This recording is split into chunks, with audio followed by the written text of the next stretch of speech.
house. Then hear thou in heaven, and forgive the sin of thy people Israel, and bring them again unto the land which thou gavest unto their fathers. When heaven is shut up, and there is no rain, because they have sinned against thee, if they pray toward this place, and confess thy name, and turn from their sin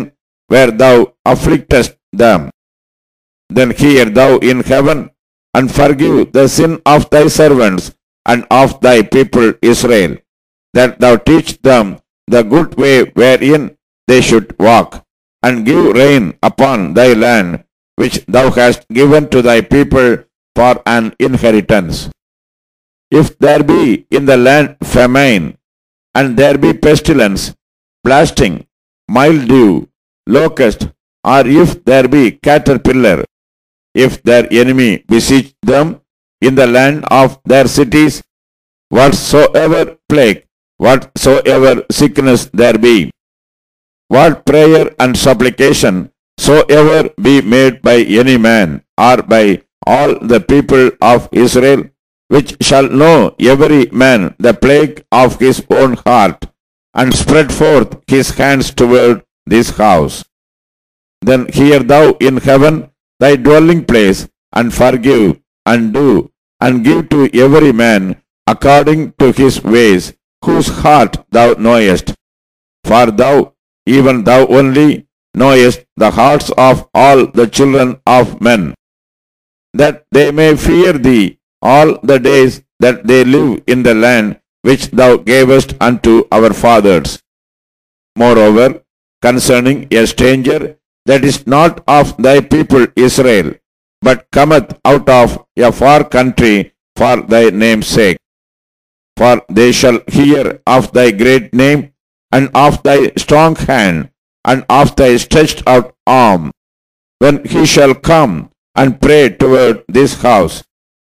Hear thou in heaven thy dwelling place, and do according to all that the stranger calleth to thee for,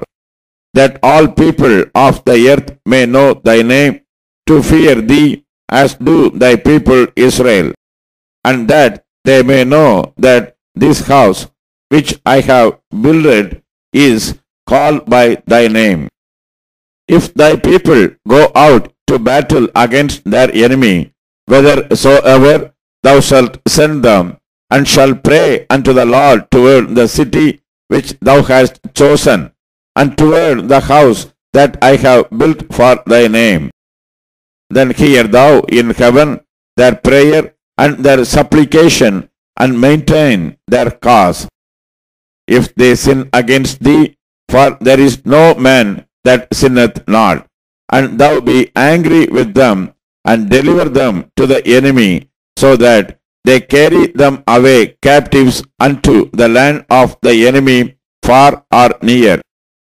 Yet if they shall bethink themselves in the land whither they were carried captives, and repent, and make supplication unto thee in the land of them what carried them captives, saying, We have sinned, and have done perversely, we have committed wickedness,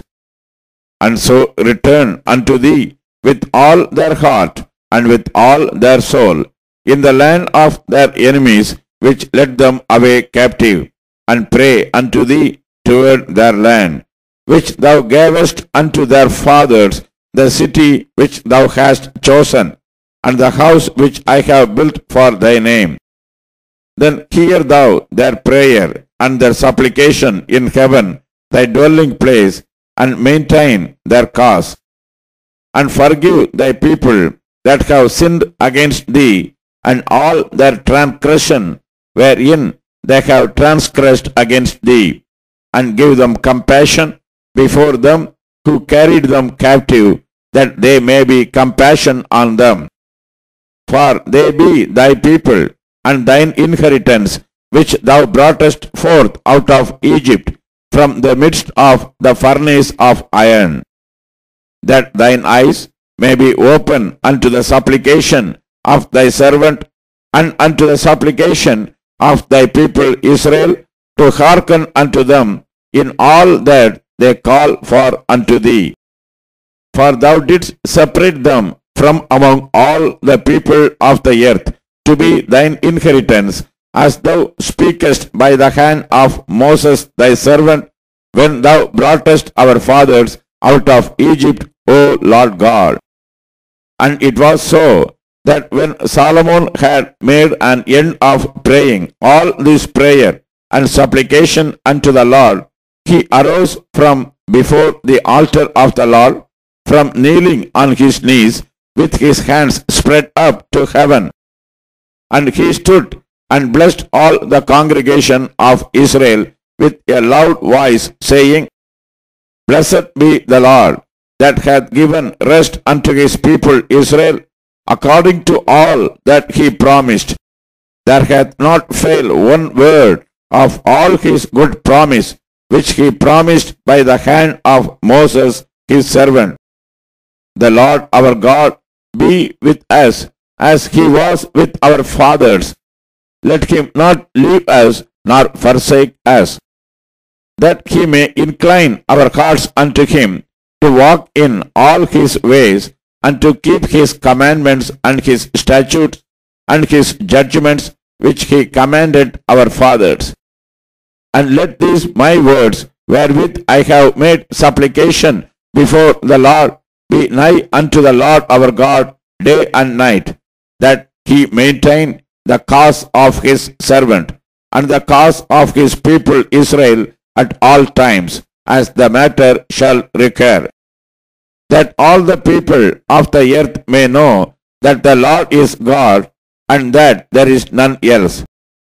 Let your heart therefore be perfect with the Lord our God, to walk in his statutes and to keep his commandments, as at this day.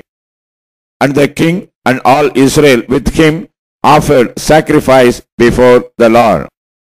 And Solomon offered a sacrifice of peace offerings, which he offered unto the Lord, 22,000 oxen and 120,000 sheep. So the king and all the children of Israel dedicated the house of the Lord. The same day did the king hallow the middle of the court that was before the house of the Lord, for there he offered burnt offerings and meat offerings and the fat of the peace offerings, because the brazen altar that was before the Lord was too little to receive the burnt offerings and meat offerings and the fat of the peace offerings. And at that time Solomon held a feast, and all Israel with him, a great congregation, from the entering in of Amath unto the river of Egypt, before the Lord our God, 7 days and 7 days, even 14 days. On the 8th day he sent the people away, and they blessed the king, and went unto their tents joyful and glad of heart, for all the goodness that the Lord had done for David his servant, and for Israel his people.